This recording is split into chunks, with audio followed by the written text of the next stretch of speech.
Oi, gente, bom dia, boa tarde, boa noite. Eu sou a Clarice, eu faço parte do PET de Engenharia Elétrica da UFC e hoje eu vim apresentar uma pesquisa para vocês que se chama Aplicações de FPGAs à Robótica e Outros Contextos, uma análise. Essa pesquisa foi desenvolvida por mim, Clarice, e pelo petiano Kevin Wenzel. Ambos participantes do Programa de Educação Tutorial do Departamento de Engenharia Elétrica da Universidade Federal do Ceará. Primeiramente, eu gostaria de apresentar o sumário da nossa pesquisa. Primeiro, eu falarei sobre alguns conceitos, passarei pelas aplicações, também citarei um pouco sobre a linguagem de programação, vou explanar como foi a nossa metodologia, quais foram os nossos resultados e também falar um pouco da nossa conclusão da pesquisa, certo? Bom, primeiramente, as circunstâncias deste estudo tratam de uma análise de determinadas literaturas contemporâneas classificadas dentro das vertentes do uso da arquitetura de Field Programmable Gate Arrays, que são os conhecidos FPGAs, e também as suas aplicações na robótica. Nesse ato, constata-se que as bibliografias existentes elas não acompanham a velocidade de avanço dessa tecnologia, causando lacunas inconvenientes aos estudos sobre o tema.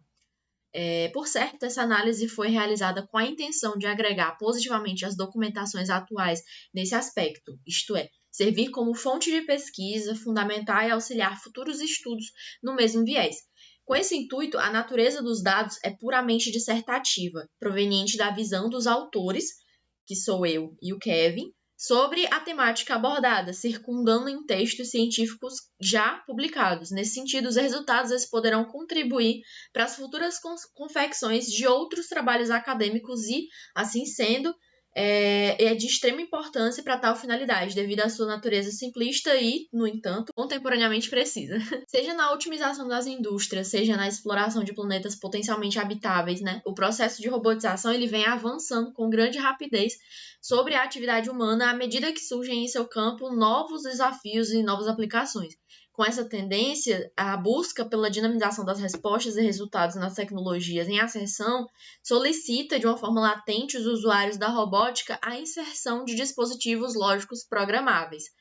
Dessa forma, com a necessidade de material bibliográfico que acompanhe e sustente todo o aporte científico progressivo nessa área, vai ser apresentada uma análise de documentação já existente acerca da arquitetura de FPGAs e, principalmente, das suas aplicações em robótica. A priori, o uso de somente um dispositivo FPGA era essencial para substituir dezenas ou centenas de outros microprocessadores, e indubitavelmente esses outros microprocessadores tinham a função de desenvolver inúmeras sequências lógicas para gerar um resultado final requerido pelo usuário. E aí, nesse cenário, com o advento dos FPGAs, foi possível deixar toda essa prolixidade de hardware e focar em um dispositivo que entrega o esperado de uma forma mais simples, com apenas um componente. Com o propósito de incrementar ainda mais as funcionalidades dessa arquitetura, alguns sistemas operacionais, como por exemplo o Linux, eles servem de auxílio para transformar essa arquitetura em um microprocessador, em termos de capacidade. Dessa forma, pode-se classificar o dispositivo FPGA como uma plataforma, né, devido à sua habilidade de conciliar sistemas inteiros em um único mecanismo. Por consequência, para SaaS, a aplicação está cada vez mais atenuando as diferenças entre software e hardware. Apesar de ordinariamente ainda haver certas confusões a respeito da diferenciação entre ambos. Enquanto o hardware ele se caracteriza pelo conjunto de circuitos e partes palpáveis de um sistema computacional, o software é responsável por transmitir os comandos operacionais que o usuário deseja. Por outro lado, é necessário distinguir hardware e software a partir de um princípio contrastante ao conceito dado anteriormente. Sem dúvida, a abstração ela foi feita corretamente, mas a diferenciação entre ambos através do modelo de execução é mais precisa. Ou seja, um princípio de funcionamento baseado na arquitetura de von Neumann, que propõe que um computador ele tem instruções e dados necessários para realizar os comandos em um mesmo espaço físico de memória. Ao propósito, essa arquitetura permite também a modificação de programas concomitantemente à sua execução, introduzindo conceitos iniciais de machine learning. Sobre as aplicações, pelo fato de as tecnologias de computação reconfigurável combinarem a programabilidade dos processadores convencionais com a capacidade de computação paralela espacial do hardware de propósito específico, os sistemas que utilizam essas tecnologias podem ser classificados como plataformas cujos hardware e arquitetura modificam-se em tempo real a fim de se adequarem melhor a aplicação requerida. Nesse contexto, atualmente o FPGA, por unir o desenvolvimento de Gate Arrays com a versatilidade de um CLPD, que seria um Complex Programmable Logic Device, ele se torna um dispositivo de uso corrente e o principal responsável pelo avanço da computação reconfigurável. Inúmeros fabricantes dominam a tecnologia do FPGA e a sua presença está em diversas áreas, como, por exemplo, na militar e na aeroespacial. Além disso, o FPGA ele é bastante popular na robótica, porque ele permite a construção e a configuração dos componentes de hardware de forma declarativa e relativamente simples, sendo também usado na prototipagem e testes com o intuito de reduzir os custos e também, consequentemente, melhorar os resultados. Com a relação ao destaque dos FPGAs em arquiteturas reconfiguráveis, ele se dá por várias razões. Por exemplo, flexibilização em hardware, a velocidade do processamento, a diminuição de ruídos nos sistemas, baixo custo, a prototipagem rápida, o tempo mais curto de resposta de produtos ao mercado e entre outros. No âmbito dos sistemas computacionais, houve uma considerável evolução, a tal ponto que surgiu a necessidade de agregar cada vez mais funcionalidades a um único chip.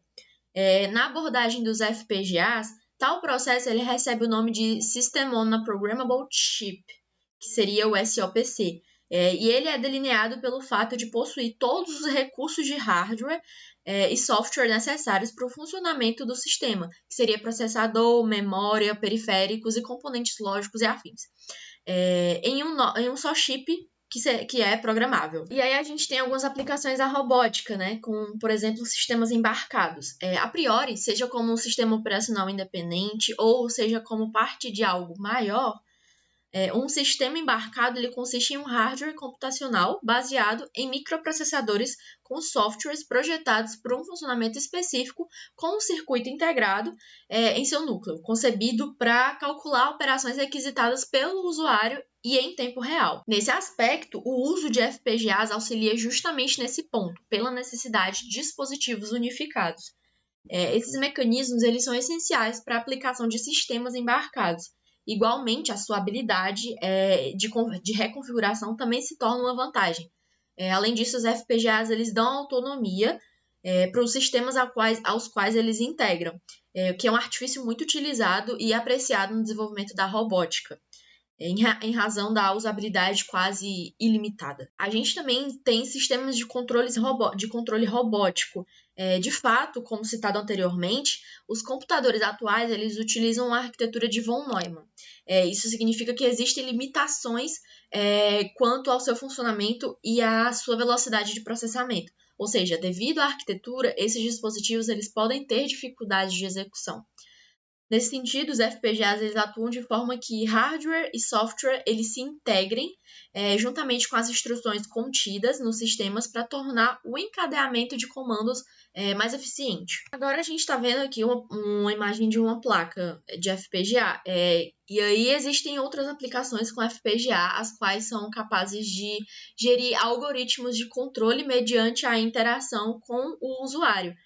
Nelas é criado um kit educacional de robótica e um módulo em FPGA de controle de robôs autônomos e móveis. E aí, desse modo, o sistema ele coordena os movimentos do robô conforme aquilo que foi oferecido como instrução para o usuário. Ou seja, isso é um arquivo de texto com sequências de comandos destinados a serem lidos, interpretados e executados pelo robô. E aí, tendo em vista que os FPGAs ele funcionam sobre um modelo de orientação a objetos e uso de array list, o processador embarcado na placa FPGA é capaz de executar a leitura e também de executar as instruções. Sobre os recursos, também como citado anteriormente, a capacidade de reconfiguração dos FPGAs ela é imprescindível aos avanços tecnológicos das suas vertentes, de tal forma que essa característica permite a inserção de inúmeras conexões arbitrárias e altamente personalizáveis em um único dispositivo sem complexidade extra. E aí, em contrapartida, os ICs, que são os Integrated Circuits, que reproduzem a atuação dos FPGAs de uma forma menos robusta, eles contêm em seu interior, como o nome sugere, né, vários circuitos lógicos constituídos por portas lógicas e outros elementos de eletrônica digital, com uma capacidade de reconfiguração limitada em relação aos FPGAs. Além disso, os avanços tecnológicos das placas FPGAs em relação aos ICs, ou também conhecidos como CIs, ou a outros componentes similares, eles estão presentes em basicamente duas diferenças predominantes. Por um lado, a sua constituição física e lógica, internamente é bem menos extensa, né, e possui a memória superior. Por outro lado, a consistência do dispositivo também é melhor, porque ela permite a configuração e também a reconfiguração constantemente. Os FPGAs, eles, como eu já disse anteriormente, eles são dispositivos extremamente versáteis. E para a gente aproveitar essa tal versatilidade, a gente vê que é necessário o uso de uma ferramenta por parte do programador. Necessariamente uma linguagem, né? Para FPGAs, ela deve ser do tipo Hardware Description Language, que é a HDL, ou seja, uma linguagem de descrição de hardware. E aí, essa classe, cujo o nome é autoexplicativo, é utilizada para descrever a estrutura e o comportamento de circuitos eletrônicos, como em, por exemplo, simulações e design de circuitos integrados. E aí, para o nosso contexto, a gente vai citá-las, a gente vai descrevê-las como circuitos lógicos digitais. Existem 3 tipos de descrição nas HDLs, usadas nos FPGAs. O uso que seria o fluxo de dados, né? O comportamental e também o estrutural. E aí elas são evidenciadas nas principais linguagens usadas, que seriam o VHDL e a Verilog. A escolha de uma delas é um dilema da programação, porque ou tem uma certeza do funcionamento do código, ou tem a facilidade no processo de programação. Aí, por exemplo, de um lado, o VHDL é uma linguagem strongly typed, que seria fortemente tipada, ou seja, cada uma de suas variáveis, as funções e as transferências de dados também são checadas rigorosamente segundo a definição primária delas. E a Verilog, né, por outro lado, é muito mais leniente nesse quesito, permitindo uma programação mais enxuta, uma programação mais direta. E aí, todavia, isso significa que alguns problemas de incompatibilidade observados apenas na simulação em Verilog seriam imediatamente encontradas e corrigidas ainda na etapa de compilação em VHDL. Sobre o processo, né, de programação. Em softwares tradicionais, a etapa que sucede à programação do código-fonte é usualmente a compilação, que seria a tradução do código para comandos rígidos e definidos pela estrutura física dos processadores e suas portas, que seria a linguagem assembly. Os FPGAs, por outro lado, eles não possuem a estrutura física fixa. E aí, desse jeito, né, na etapa em questão, existe o afastamento entre os tipos de programação. O nome, entretanto, ele permanece. Na compilação para os FPGAs, existe a transformação do código-fonte em netlists, que seria uma descrição absolutamente precisa da disposição dos componentes eletrônicos, que seria do tipo Register Transfer Logic, que seria uma lógica de transferência entre registradores. Como o nome ele está insinuando, os dados eles são transferidos para registradores, né, que serão sujeitos a alguma condição temporal. Uma etapa que é adicional, que seria a chamada síntese, ela é necessária para a produção de bits, que vão controlar as portas e vão encher os registradores e as memórias do FPGA em questão. E nessa fase, o sintetizador ele define a disposição das portas através da lógica descrita no código-fonte, já convertida para uma lógica mais precisa, no formato da netlist RTL.